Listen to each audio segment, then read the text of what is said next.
What's going on, Soul Tribe? I salute the divinity in you, and welcome to my channel, Alchemist. Justin here, and bringing a little nugget to add to the Soul Tribe archive. And in today's video, I'm going to be talking about Venus and Aquarius in the ninth house. And this is a neat one for Venus to be in. Now, when you talk about the Empress, the nature of Venus is to magnetize. She's how we attract the things and the things that attract us, too. Venus can also deal with what we love. Venus can bring about like how we experience beauty. And she's our relationships, but not just our relationships with just like other people. It can be with the relationships to tangible or intangible things, to color, to smells, to taste, things along those lines, and how those relationships evolve over time, and how you need to, there's a harmonizing that Venus does. And as you grow, again, those things change, and she helps keep you balanced and keeps you regulated and keeps you just functioning and feeling great about yourself. She's the lesser benefic, but she still brings big rewards. Maybe not, it's not quite like how Jupiter does it, but still just as beneficial, And I find, especially for a night chart, she's does very well in a night chart, and she'll deliver for a day chart too. I have a day chart, and Venus does well for me. But in a night chart, she's given. So work with Venus. But then you talk about Aquarius. Aquarius is traditionally ruled by Saturn, and they are the fixed air sign. They're young or like active in nature. And I find with Aquarius, especially having that Saturnian discipline, I think with them, if you can hold it in your head, you can hold it, or they can hold it in their hand. That Aquarius energy. They are, for me, the visionaries of the zodiac. And this is thinking about the grand vision. And that's where, you can see Aquarius gets almost attributed to this sort of prophecy, or even sort of like future telling, because they can, with a really trained mind, really could just really make things happen, and have the social skills too, that air energy, to get the people together to unite under this cause, to give this grand concept form here. So it's a lot of power, a lot of influence, and the brilliance that really can come with that Aquarian energy. And then you talk about the ninth house. The ninth house is traditionally known as the house of God. And there's some of the aspects that it would cover would be, of course, like you would expect, like religion or spirituality. This can deal with higher knowledge, wisdom, philosophy. And that higher knowledge is not just like going to like college or things along those lines. But it is more of that sort of just like innate knowledge that you have, the things that you just know. That things that come from that get delivered to you from source, that source guides you to.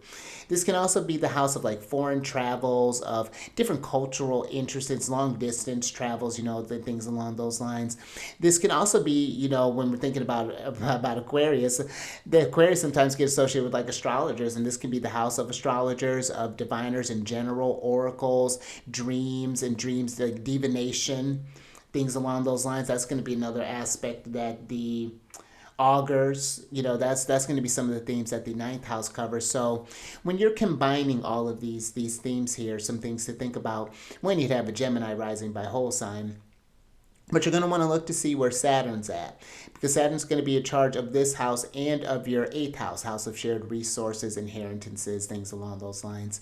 And then Venus is going to be responsible for your 12th house, your kind of like sorrows, troubles. This is a bit more of a difficult house, but also rules your 5th house, which is the house of creativity and self-expression, pleasurable pursuits, children, things along the good fortune.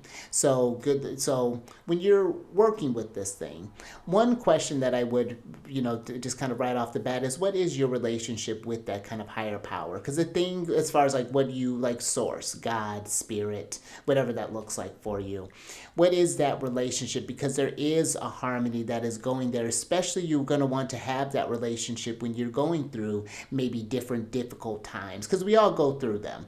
There are going to be times you'd have Taurus and by whole sign in the 12th house. So when you have planets planets going through Taurus that might be bringing up some more troublesome themes, if not in yourself, then in others. And so it's like, how can you do to bring about that sense of harmony? And there's going to need to be at least like I'd say you don't have to be heavily religious, but at least some sort of relationship with that spirituality. Maybe you pray, maybe you do some sort of rituals that you have, maybe, and the rituals can be like maybe you're honoring the sun, maybe you're working with the moon, maybe you're just honoring the rise and setting of Venus. That might be something. Maybe you're be working with Venus returns possibly.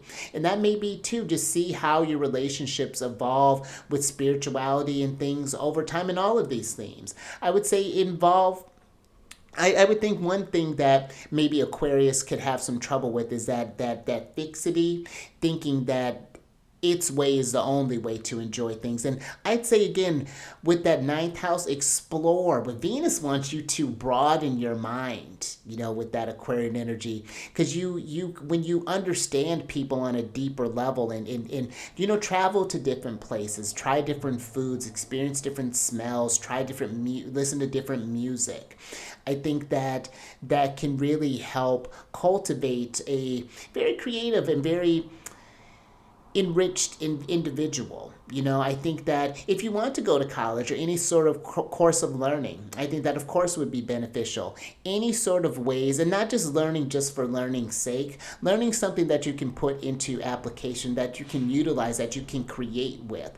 The more channels that spirit has to communicate through you and create through you, the more prolific you will be. This is a very prolific sign. I could see this as very inspired. Venus can be one where you're just have just spells of just creativity. You just find yourself just locked up in a space and just writing a novel. Who knows what that might look like. Maybe you're building your next whatever.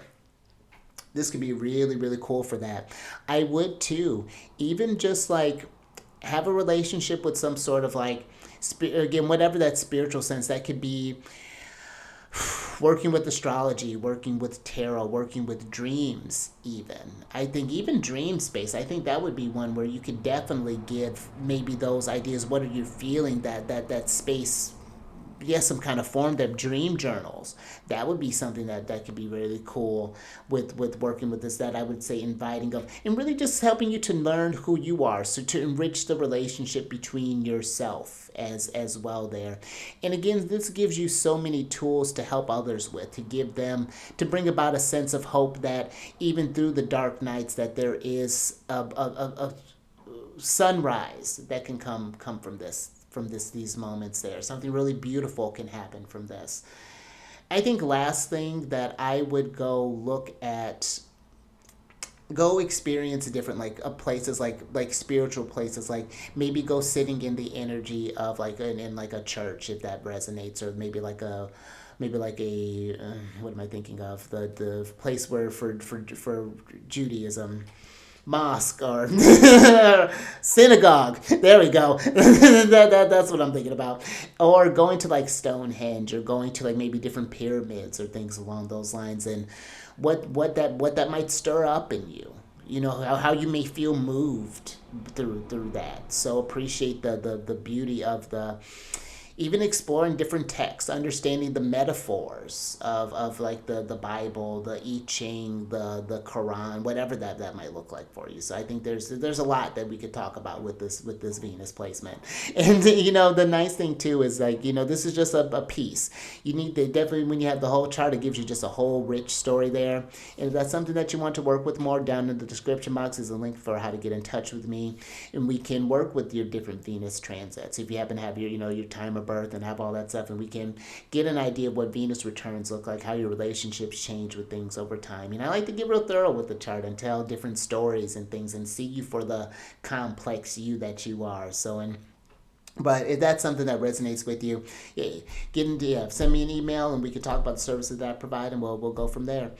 And then, what else, Andrea, did I want to tell you? Oh, if you have this placement or know someone who's working with this placement, down in the comment section, tell us how this is manifesting for you. Have you been feeling inspired lately? What's going on with you and Source? How's that relationship going?